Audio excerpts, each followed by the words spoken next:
అమృత కిట్టీలో ఈ నెల మా రాధాబాయి గారు ఆవకాయ కబుర్లు కార్యక్రమం ఎంత చక్కగా సాగుతుందో.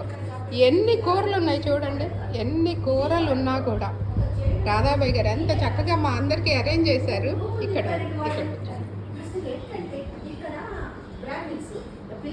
ఒక్క నిమిషం రాధాబాయి గారు చూసారా, ఆవకాయ కబుర్లు కార్యక్రమానికి అమృత కిట్టీలో ఎంత చక్కగా ఆవకాయ పచ్చడి ముద్దలు కలిపి పెడుతున్నారు. It's a unique. అసలు ఇది ఆవకాయ అంటేనే అమృతం. ఆవకాయ పచ్చడి ఎంత బాగా చేసి అమ్మలాగా పిల్లలందరికీ ఎంత చక్కగా. నిన్ననే మనం కుటుంబ దినోత్సవం చేసుకున్నాం. అమృత కిట్టీలో అమృత కుటుంబ సభ్యులందరికీ రాధాబాయి గారు ఎంత చక్కగా అమ్మ చేతి ఆవకాయ ఆస్వాదిస్తున్నాం. అమ్మ చేతి ఆవకాయని ఎంత బాగుందో. తింటాం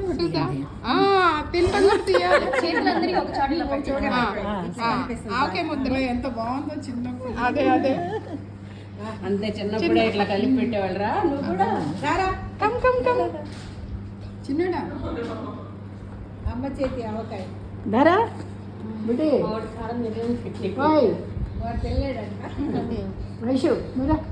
చూసారా, ముద్దలన్నీ దగ్గరకు వచ్చినాయి. ఓకే మీరు కూడా లాస్ట్ ముద్ద అది చూసారా ఎంత బాగుందో. అసలు కమ్మని ఆవకాయ పచ్చడి నెయ్యి పొడుము వేసుకొని కలిపిచ్చారు. ఆవకాయ పచ్చడి దీనికంటే అమృతమైంది ఇంకేమీ లేదు. అందరూ ఒక్కొక్క వర్డ్ చెప్పండి.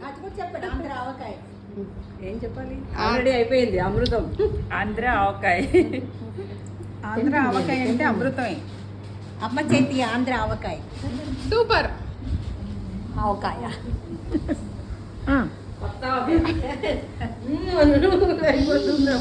అబ్బా ఎంత బాగుందో. కమ్మగా ఉంది ఆవకాయ పచ్చడి. కమ్మటి ఆవకాయ పచ్చడి. అబ్బబ్బబ్బా, గుంటూరు మిర్చి ఘాటుతో చేసిన ఈ ఆవకాయ పచ్చడి ఆహా అనేటట్టుగా ఉంది. ఆహా ఏమి రుచి. సూపర్.